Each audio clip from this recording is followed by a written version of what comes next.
It's 29th of July today. Three news stories. Tigray's government has issued a statement which is being seen as an offer of talks to Ethiopian federal government. Secondly, UN aid agencies say that tomorrow they'll run out of all supplies in Tigray. Humanitarian disaster is unfolding in Tigray. Thirdly, Amhara special forces have shared a video from Ala Al Mudi Stadium in Woldia town. Let's have a look at the first news story. Tigray's government has extended an offer of talks to Ethiopian federal government. This news could be surprising for you, but that is what I have learned reading the statement issued by Tigray's government.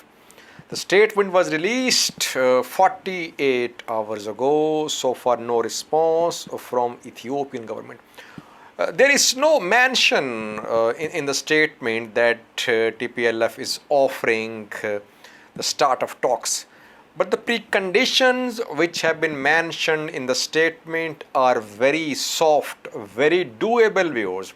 I see these preconditions as an offer from Tigray's government to Ethiopian government for the start of talks.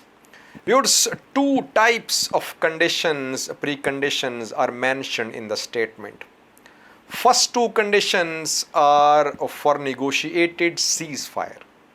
And 6 other preconditions have been laid out in the statement which are necessary for the start of talks. These 6 preconditions TPLF wants met for the start of talks.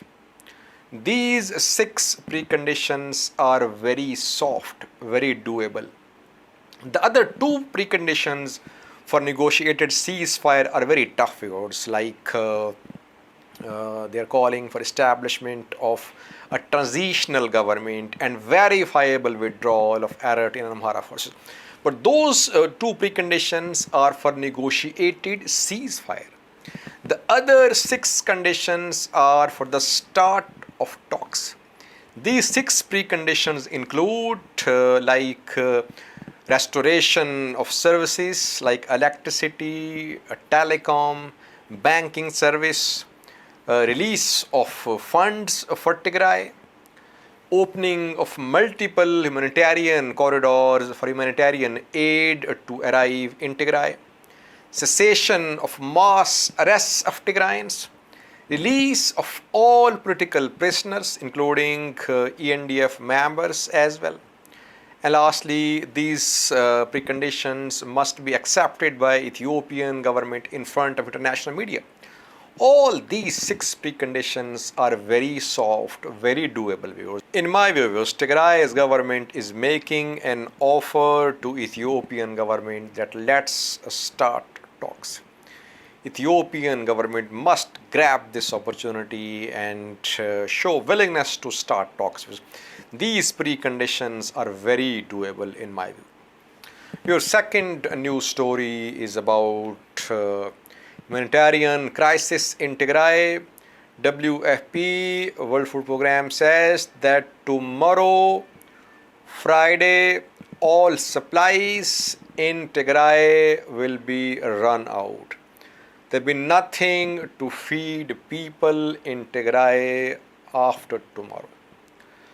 A frightening situation, I would say, because on all sides Tigray is under a siege. No aid is arriving in Tigray, neither by road nor by air. More than 100 WFP trucks are trapped in Afar region. They were stopped in Afar region after a WFP convoy was attacked in Afar region. These trucks were on their way from Afar to Tigray, but they have been stopped and they are still in Afar, viewers. So humanitarian disaster is unfolding in Tigray. People are saying that what about Amhara and Afar? Yes, thousands, tens of thousands have been displaced in Amhara and in Afar regions. But there is not blockade there, viewers. There is not siege which Tigray is under. That is why humanitarian disaster in Tigray is much more worse than humanitarian crisis in Afar and Amhara. Better sense must prevail, viewers. These people in Tigray, these civilians, they have right to live, viewers. Eritrean refugees have also protested in Addis Ababa, viewers, in front of UNHCR office. They want relocation of Eritrean refugees from Mayani and the Harish refugee camps in northwestern Tigray. We know that these two refugee camps are cut off and UNHCR do not have any access to these two camps. The camps have been attacked as well. US State Department, in a statement 24 hours ago, accused TPLF allied militias of attacking Eritrean refugees in Mayani and the Harish refugee camps. Now, Eritrean refugees in Addis Ababa today called upon UNHCR to relocate these refugees from Mayani and the Harish refugee camps. UNHCR must do something. These refugees are seen as spies by one side. The other side also sees them as their enemies. So they are suffering on both sides, viewers. Lastly, viewers, we have a video from Woldia. Woldia has been a place of fighting, though no fighting in Woldia, but we saw fighting in the vicinity of Woldia. TDF first claimed that it was going to enter Woldia. Then we saw that locals stopped Ethiopian National Defense Forces, which were trying to withdraw from Woldia. Amhara militia members, local youth, they took to the streets and ENDF had to stop. Now a video has been shared by some Amhara news sources. The video is from Sheikh Ala Amudi Stadium, which is inside Woldia. In the video, Amhara Special Force soldiers can be seen in this stadium.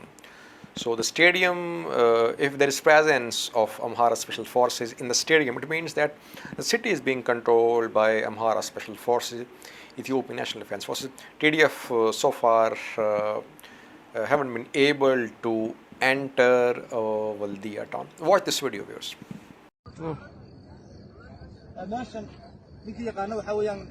stadiumka caalamiga ee magaalada gobolka loo dhisay Woldia waxa dhisinta leedahay Almudin magiciisa halkaas ku qoran yahay waa stadium caalami ah oo dadka dhan ay garanayaan weeyaan waa meeshii uu ku dhashay Almudin marka stadiumka nasaasiisa magaciisa loogu dhisay cid kasta oo macnaha barnaamijyada waa la qabsaday magaalada waxaas la leeyahayna inay ku qanacdaan jecel lahay saasaan u sheegaynaa shacabka Soomaaliyeed arki doona man dawladda waxaan u sheegaynaa inaan ku sugannahay hadda magaaladii ay lahaayeen waa haysanaa mar aan ka tagin aan degannahay horena aan u sii soconaynaa u sheegaynaa dhammaan bulshooyinka Ethiopia gaar ahaan deegaanka Soomaalida ee aan ka soo jeedno haddaan nahay ciidanka booliska gaarka ah ee booliska